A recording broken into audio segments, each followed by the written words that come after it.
Hello, I'm Michael. I'm Sally, and this is Wrestle MSX.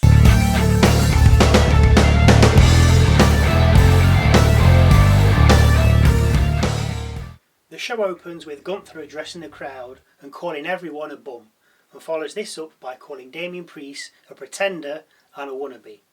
Gunther then called the whole of Judgment Day street trash. Gunther then called out Priest and for him to just hand over his title. Priest answered the call and came out, mic in hand. He didn't need the mic though, as he got in the ring and clobbered Gunther. The two men brawled before refs and backstage hands managed to separate them. Priest managed to wriggle free and hit Gunther again before the two men were parted once more. Back from the break, and we're about to hear from Jackie Redmond. We can see Gunther in the background when he's attacked again by Priest.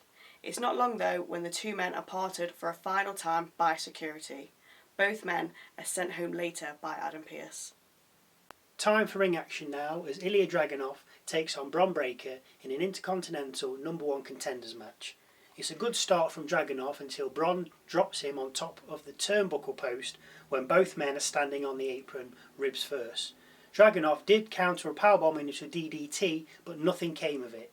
Bron worked Dragunov's ribs for a while until the Constantine special slowed Breakker, with Ilja then powerbombing Bron for a 2 count. We then see a Frankensteiner from Bron, which gets a 2 count, and then a superplex and H-bomb from Dragunov looking to finish it, but Bron rolls to the ropes to avoid the cover. Bron then finds himself outside the ring when Dragunov jumps at him from the apron. As he does, Bron spears him mid-ear. Dragunov's head jerks back, catching the ring apron and seemingly doing him some damage. The ref calls the match over as Ilja is unable to continue.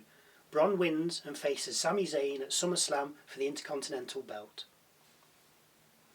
We then head to the Judgment Day den, where Dom seems worried about Jey Uso. Rhea tells him not to worry about him and walks off, but Finn Balor tells Dominic, "You know what you gotta do." We then get a quick shot of Drew McIntyre shaking hands with Adam Pearce. Back from the break, we see Otis eating Tozawa's birthday cake and a 6-man tag set for later. Otis, Tozawa and Xavier Woods against Karrion Kross and AOP. Back to the ring and we have a Lyra Valkyria against Sonya Deville match. Katana Chance and Caden Carter with Lyra and Baszler and Stark with Deville. Valkyria controlled the start of the match until she hurt herself by diving through the ropes. It didn't hinder her too much though, as she hit a superplex on Deville. A bridged cover got Valkyria a 2 count, then followed a gut-wrench powerbomb which also got Lyra a 2 count, even after Deville had to be told to get in the right position. Lyra, now trying to finish off Deville, climbed to the top rope, but Stark pushed her off. The two entourages outside then engaged in battle, as Lyra kicked Baszler through the ropes. Deville, though, grabbed Valkyria from behind and hit her with Deville's advocate and covered her for the win, which I was surprised at, actually. I thought Valkyria would have won. Yeah, I'd have thought that as well. We then learn more, according to Michael Cole, about that witch-like being and go to a video of Nikki Cross.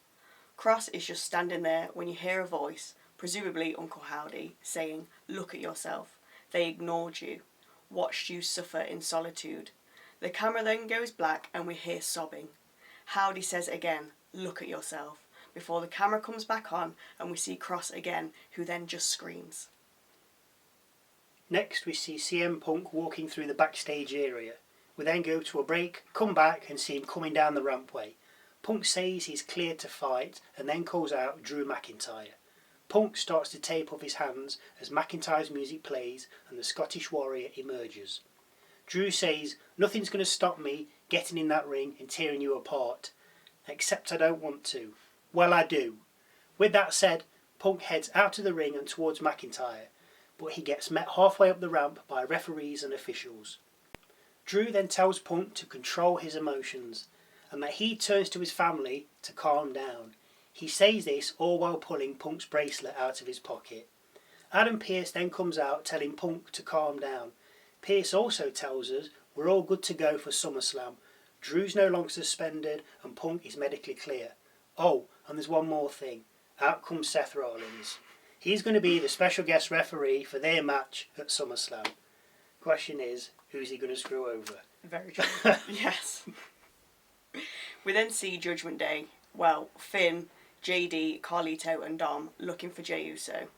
They decide to split up, and when they do, Dom bumps into Liv Morgan in rather short shorts. Dom tells Liv everything is perfect with Rhea before Balor catches up with them, Morgan then making a sharp exit.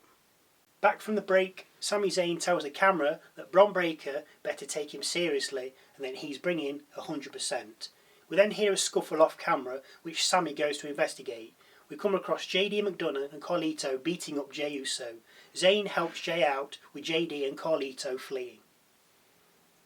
Next we have Otis, Tozawa and Xavier Woods against AOP and Karrion Kross.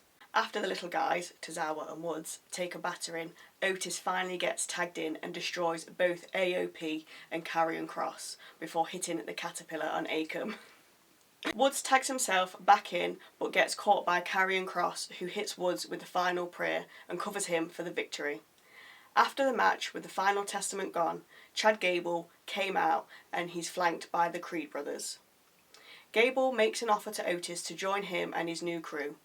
Otis refuses, so Gable tells his new lackeys to attack.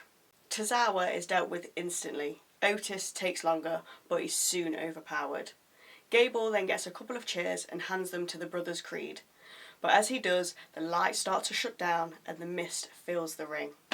Gable's standing in the ring and the brothers just outside it, the chairs in hand, ready, looking up the rampway. The Wyatt Sicks emerge, looking as sinister as ever.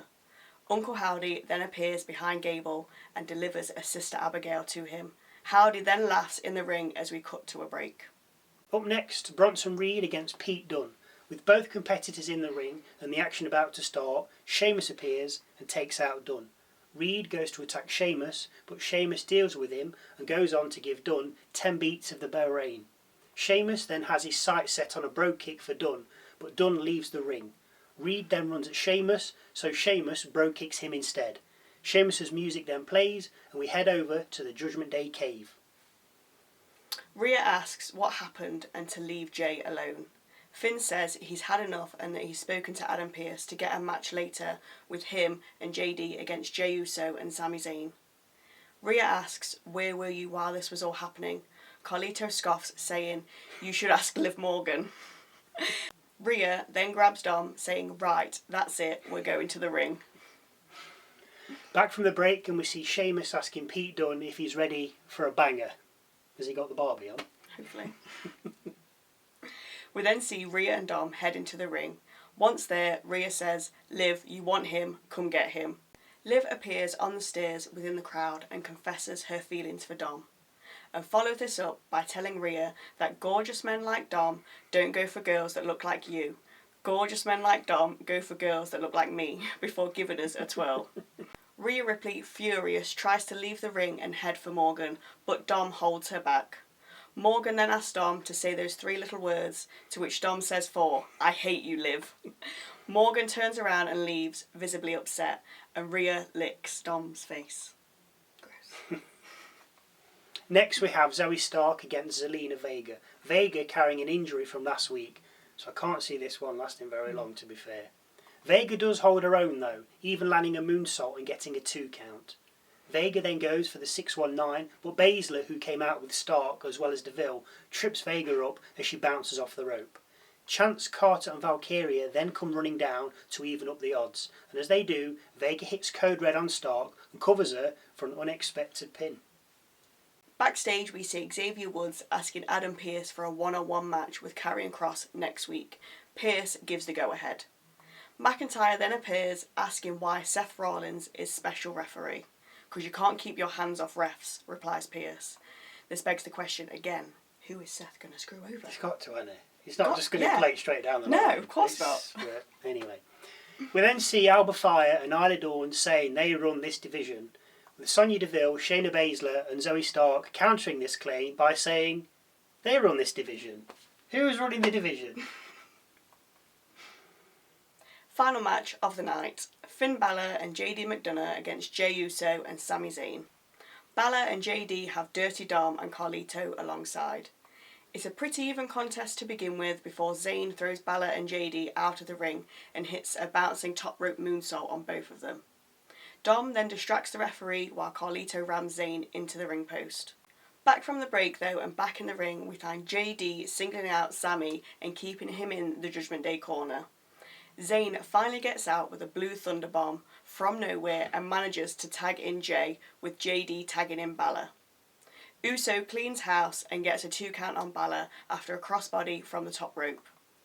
Jay and Sami then perform a 1D on JD, but only get a 2 count as Balor breaks it up. Finn then drags JD over to their corner so he can make the tie and get in the ring himself. He does and hits Jay with a sling blade, shotgun drop kick and coup de grace. This is then followed up with a moonsault by JD, who'd been tagged in by Balor. JD then went for the cover, which surely would have got the victory, but Sami broke the pin. A haluva kick by Sami sent JD crashing to the mat. Jay then splashed him from the top rope and covered JD for the win. With Jay on the middle rope celebrating the victory, Bron Breakker had entered the ring and speared Sami.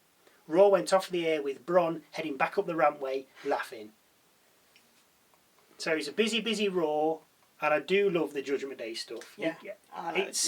It's fun, it's entertaining, and I Yes. just hope Dom doesn't do a U-turn and screw over Rhea at SummerSlam. No, I think he will. I think because otherwise, what's the point? I think the story with Rhea is better. Like and it'll be funnier with them. You know, and together. I don't want him to hook up with Liv because I think Rhea and Dom are entertaining. Yeah, I like them. But I think together, yeah, I think it'd be a bit for boring. storyline, Yeah. I think Dom and Liv, I think would be a bit boring. yeah, because I think Rhea and Dom, they don't make Judgment Day, but they make it more. Balor's 2 series, a straight man. Yeah. Where you need the comedy with Rhea and Dom Yeah. and Priest trying to like sort yourselves out. Carlito's funny guy, Yeah. but I think Balor's a bit too straight and they need to keep him in. Anyway, thank you again for watching. And we'll see you Saturday for SmackDown.